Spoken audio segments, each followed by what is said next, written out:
As usual, the so-called experts getting the Trump economy all wrong. Joining us now to talk about it, Michael Faulkender, former Deputy Treasury Secretary. Mike, welcome back. Good to see you. A really goofy Wall Street Journal piece today. Trump message on economy, just wait until 2026. These are allegedly his advisors, of whom you were one. Why would I wait till 2026? GDP's coming out. There's a business boom. One big, beautiful bill. People are building factories. I don't understand this. Yeah, it doesn't make any sense to me, Larry. We had 3.8% growth in the second quarter of this year. The Atlanta Fed is forecasting a similar type number for the third quarter of this year. We continue to have job growth. We continue to have wage growth. Inflation is coming down. I don't know why we wouldn't point to the success. Now, it is the case that because of the things that we did in the big, beautiful bill and the natural lag associated with the implementation of deregulation and the time that it takes in order for that to permeate into the economy, 26 is going to continue to be strong. But I certainly wouldn't suggest that the economy right now is weak or that Trump should ignore current conditions. The article doesn't get to the 3.8 GDP until about the 20th paragraph, which I just love. It's kind of like a New York Times article. And secondly, they don't mention the Atlanta Fed tracking number that you suggested, or the boom. I mean, look, payrolls are soft. As Chris Waller says, they're stall speed. That has a lot to do with the shift in immigration patterns now. We've got a lot of deportations, including self-deportations. Right. They will be replaced, won't they? That's right. I mean, there's a disconnect between if you look at the unemployment rate versus, say, the number of jobs that are being created. Because if you have a significant portion of the labor force leaving, so all of those undocumented workers that Biden gave Social Security numbers or tax ID numbers to who got jobs, if some of those self-deport because of the president's policies, then the number of net jobs that are going to be created is going to be significantly lower.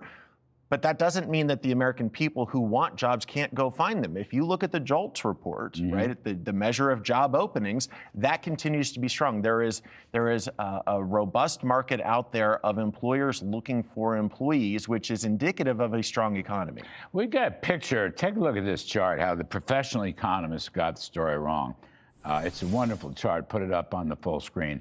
So the blue area, you kind of have to look at the prompter. Yep. It'll be up on the full screen for viewers. But the blue area is what the professional economists were predicting. And then the line above that is what the Atlanta Fed. Now, the Atlanta Fed thing keeps rising, too, their tracking model on GDP.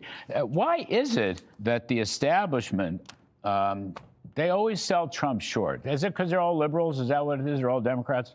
It's because the classic Keynesian model is very much built around demand side and doesn't take into account any kind of supply side considerations. And so when Trump engages in policies that are pro-growth from a tax reform standpoint, from a deregulatory standpoint, from increasing energy, and from transferring spending outside of the government and instead unleashing it in the private sector, those Keynesian models seem to think that that is going to be reducing growth rather than actually enhancing it.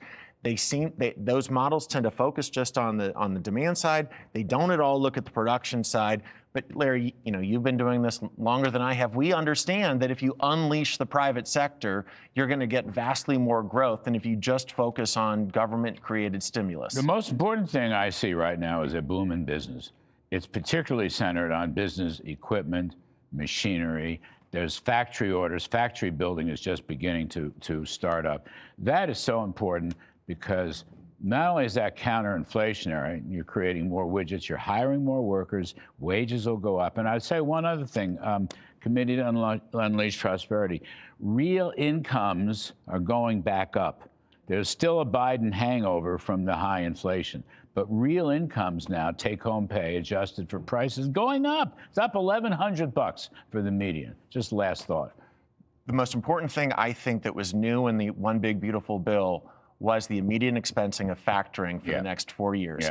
And that is going to unleash construction while we build them, and then American industrial activity here at home, and that is going to help the blue collars workers in this country more than anybody else. And again, that gets under-recognized. Never mentioned it. The Wall Street Journal article never mentioned it. Just saying.